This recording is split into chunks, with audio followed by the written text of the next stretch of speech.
મિત્રો, મિડલ ઈસ્ટની અંદર અત્યારે બહુ ભયાનક ખેલ શરૂ થઈ ગયો છે. અત્યાર સુધી તમે જે વાતો સાંભળતા હતા તે બધી હવે જૂની થઈ ગઈ છે, કારણ કે છેલ્લા 24 કલાકમાં આખા જંગનું ચિત્ર બદલાઈ ગયું છે.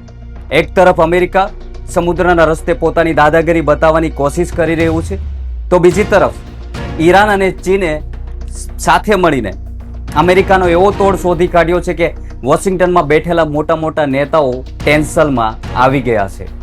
પરિસ્થિતિ એટલી હદે બગડી ગઈ છે કે ગમે ત્યારે મોટો ધડાકો થઈ શકે છે. આંતરરાષ્ટ્રીય સ્તર પરથી અત્યાર સુધીના સૌથી મોટા અને મહત્વના સમાચાર સામે આવી રહ્યા છે, જે સમાચાર વિશે અમે તમને આ એપિસોડમાં જણાવીશું. વિડીયોને અંત સુધી જરૂર જોજો, કારણ કે અત્યાર સુધીના સૌથી મોટા અને ભયાનક સમાચાર સામે આવ્યા છે. નમસ્કાર મિત્રો, હું છું દિનેશ ઝાલા અને વિડીયોમાં આગળ વધતા પહેલા હજુ સુધી તમે અમારી ચેનલને સબસ્ક્રાઇબ નથી કરી તો સબસ્ક્રાઇબ કરી લેજો. સાથે જ બેલ આઇકન પર ક્લિક કરીને ઓલ નોટિફિકેશન ઓન જરૂર કરી દેજો, જેથી નવા વિડીયોની નોટિફિકેશન તમને મળતી રહે. મિત્રો, હવે સીધી મુદ્દાની વાત પર આવીએ તો સમુદ્રની અંદર અમેરિકાએ એક નવો જ પેત્રો રચ્યો છે. અમેરિકાના નૌકાદળ વિભાગે અચાનક હોર્મુઝની સમૃદ્ધ ધુનીમાંથી પસાર થતા દુનિયાભરના વેપાર જહાજો માટે એક કટોકટી ભરી મોટી ચેતવણી બહાર પાડી છે. અમેરિકાનો એવો આરોપ છે કે ઈરાન આંતરરાષ્ટ્રીય જળમાર્ગ પર ગુપ્ત રીતે સમુદ્રી સુરંગો ગોઠવી રહ્યું છે અને તે ગમે ત્યારે હુમલો કરી શકે છે. પરંતુ મિત્રો, અહીં જ અસલી રમત છુપાયેલી છે. ખુદ અમેરિકાના જ ડિફેન્સ રિપોર્ટમાં એવો ખુલાસો થયો છે કે અમેરિકી સેનાએ સમુદ્રના ખૂણે ખૂણા ફેંદી માર્યા છે, પણ તેમને ઈરાનની એક પણ સક્રિય સુરંગ મળી નથી. હવે તમે જ વિચાર કરો મિત્રો, જે સુરંગ મળી જ નથી તેના નામે અમેરિકા આટલો મોટો હોબાળો કેમ મચાવી રહ્યું છે, તે પણ સૌથી મોટો સવાલ ઉઠી રહ્યો છે. કારણ કે અમેરિકા આ બહાને ત્યાં પોતાનું મોટું લશ્કરી ઓપરેશન શરૂ કરવા માંગે છે અને ઈરાનને ચારેય બાજુથી ઘેરવાનો પ્લાન બનાવી રહ્યું છે. પરંતુ ઈરાન પણ કંઈ જેવું તેવું ખેલાડી નથી મિત્રો. અમેરિકાએ સમુદ્રના રસ્તે જે આર્થિક નાકાબંધી કરી છે તેને તોડવા માટે ઈરાને એક એવો માસ્ટર સ્ટ્રોક માર્યો છે જેની અમેરિકાએ કલ્પના પણ ક્યારેય નહોતી કરી. ઈરાન હવે ચીન સુધી પોતાનું તેલ અને ગેસ પહોંચાડવા માટે સમુદ્રનો રસ્તો જ છોડી દીધો છે. એટલે કે હવે સમુદ્રના માધ્યમથી ચીન સુધી પોતાનો વેપાર નહીં કરે. તેમણે પાકિસ્તાન થઈને જે જતી રેલવે લાઇનનો ઉપયોગ શરૂ કરી દીધો છે. હવે રોજ હજારો બેરલ તેલ ટ્રેન મારફતે સીધું ચીન પહોંચી રહ્યું છે. આ જમીની રસ્તો છે, એટલે અમેરિકાના મોટા મોટા સમુદ્ર જહાજો પણ આ વેપારને રોકી શકે તેવી સ્થિતિમાં નથી.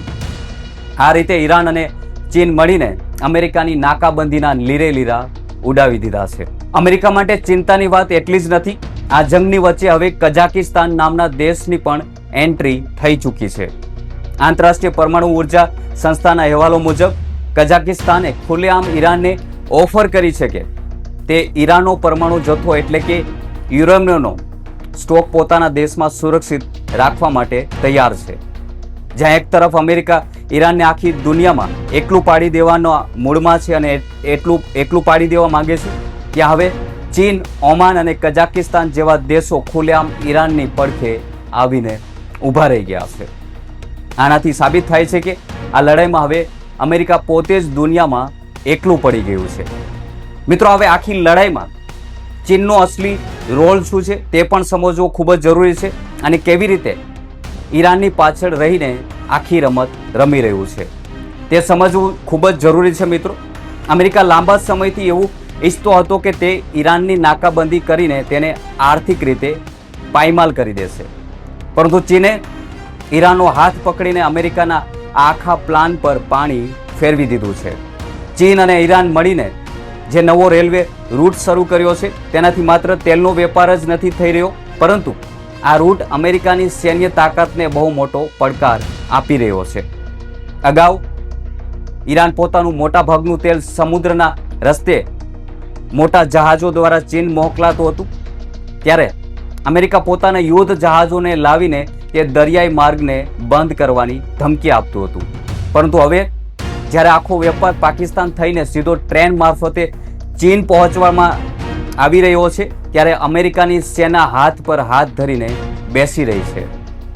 કારણ કે જમીન પર ચાલી રહેલી ટ્રેન પર અમેરિકા કોઈ સૈન્ય કાર્યવાહી કરી શકે તેવી સ્થિતિમાં નથી. ચીન અત્યારે ઈરાનનું સૌથી મોટું આર્થિક પીઠબળ બની ગયું છે. ચીનને પોતાની ફેક્ટરીઓ ચલાવવા માટે સસ્તા તેલની જરૂર છે અને ઈરાનને અમેરિકાના પ્રતિબંધો સામે ટકી રહેવા માટે પૈસાની જરૂર છે. આ બંને દેશોની જરૂરિયાતોને અમેરિકા માટે એક બહુ મોટી મુસીબત ઊભી કરી દીધી છે. નિષ્ણાતોનું કહેવું છે કે જો આ જ રીતે ઈરાનનો વેપાર ચાલતો રહેશે તો અમેરિકા ગમે તેટલા પ્રતિબંધો લગાવે, ઈરાનને કોઈ આર્થિક નુકસાન થવાનું નથી. પરંતુ આ વાર્તા અહીં પૂરી નથી થતી મિત્રો. આ જંગની અંદર હવે પરમાણુ બોમ્બની વાત પણ સામે આવી ગઈ છે. પશ્ચિમી મીડિયામાં એવા અહેવાલો વહેતા થયા છે કે ઈરાન પોતાનો પરમાણુ કાર્યક્રમ ઝડપથી આગળ વધારી રહ્યું છે. અમેરિકા અને ઇઝરાયલ આ વાતથી સૌથી વધુ ગભરાયેલા છે.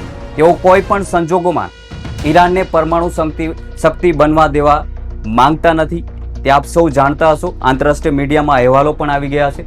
પરંતુ હવે જ્યારે કઝાકિસ્તાન જેવા દેશો ઈરાનને મદદ કરવાની ઓફર કરે છે ત્યારે અમેરિકાની ચિંતા બમણી વધી ગઈ છે. કઝાકિસ્તાનની આ ઓફર પાછળ એક બહુ મોટી કૂટનીતિ છે. જો ઈરાન પોતાનો પરમાણુ જથ્થો કઝાકિસ્તાનમાં સુરક્ષિત રાખી દેશે તો અમેરિકા કે ઇઝરાયલ ઈરાન પર પરમાણુ કાર્યક્રમના નામે હુમલો નહીં કરી શકે. આ એક એવી ચાલ છે જેનાથી ઈરાન આંતરરાષ્ટ્રીય દબાણમાંથી મુક્ત થઈ જશે અને પોતાની સૈન્ય તાકાત વધારવા પર ધ્યાન વધુ આપશે. મિત્રો, આ સમગ્ર ઘટનાક્રમ બતાવે છે કે મિડલ ઇસ્ટમાં હવે સેનાનું સંતુલન બદલાઈ ગયું છે. અમેરિકા જે ખાડી દેશો પર વર્ષોથી રાજ કરતું હતું તે દેશો હવે અમેરિકાની ધમકીઓથી ડરતા નથી. ઓમાન જેવા દેશો પણ હવે ખુલ્લેઆમ ઈરાન સાથે વાતચીત કરીને સમુદ્રી સુરક્ષાના નિર્ણયો લઈ રહ્યા છે. મિત્રો, હવે સૌથી મોટો સવાલ એ થાય છે કે આખી લડાઈમાં અંત શું આવશે? એક તરફ અમેરિકા પોતાની જૂની પદ્ધતિથી આખા મિડલ ઇસ્ટ પર કંટ્રોલ રાખવા માંગે છે, પરંતુ બીજી તરફ સમય બદલાઈ ચૂક્યો છે. ચીન અને ઈરાનની આ નવી જુગલબંધીએ અમેરિકાની સૈન્ય અને આર્થિક તાકાત બંને બહુ મોટો ઝટકો આપ્યો છે. ચીન જે રીતે ઈરાનની પડખે ઊભું રહ્યું છે તેનાથી પશ્ચિમ દેશો પણ હવે વિચારતા થઈ ગયા છે. બ્રિટન અને જર્મની જેવા દેશો જે પહેલા આંખ બંધ કરીને અમેરિકાના દરેક નિર્ણયોને સાચો માનતા હતા, તેઓ પણ હવે આ યુદ્ધની નીતિ સામે ધીમે ધીમે પાછા હટી રહ્યા છે. યુરોપના દેશો પણ સમજી ગયા છે કે જો મિડલ ઇસ્ટમાં મોટું યુદ્ધ થશે તો તેલની અછત સર્જાશે અને તેની સીધી અસર આખા દુનિયાના અર્થતંત્ર પર પડી શકે છે. આ જ કારણ હવે કોઈ પણ દેશ અમેરિકાના આક્રમક વલણમાં તેનો સાથ આપવા માટે તૈયાર નથી. કૂટનીતિના વૈશ્વિક મંચ પર અમેરિકા અત્યારે સાવ એકલું પડી ગયું છે. બીજી તરફ ઈરાને બહુ જ ચપળતાપૂર્વક ઓમાન, કઝાકિસ્તાન અને ચીન જેવા દેશો સાથે મળીને પોતાનો એક મજબૂત કિલ્લો તૈયાર કરી લીધો છે. હવે અમેરિકા જો ઈરાન પર કોઈ પણ પ્રકારનું નવું લશ્કરી ઓપરેશન શરૂ કરવાની કોશિશ કરશે તો તેનો સામનો માત્ર ઈરાન જ નહીં પરંતુ આખા ગઠબંધન સાથે કરવો પડશે.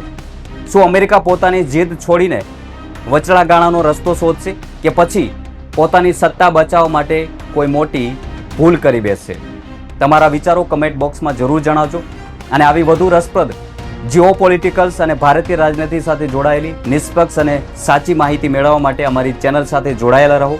જેથી હજુ સુધી ચેનલને સબસ્ક્રાઇબ નથી કરી તો ચેનલને સબસ્ક્રાઇબ કરી લો અને તમારા મંતવ્ય કમેન્ટના માધ્યમથી જરૂર જણાવજો. અને એપિસોડ સારો લાગ્યો હોય તો વિડીયોને લાઇક, શેર જરૂર કરજો. જય હિન્દ.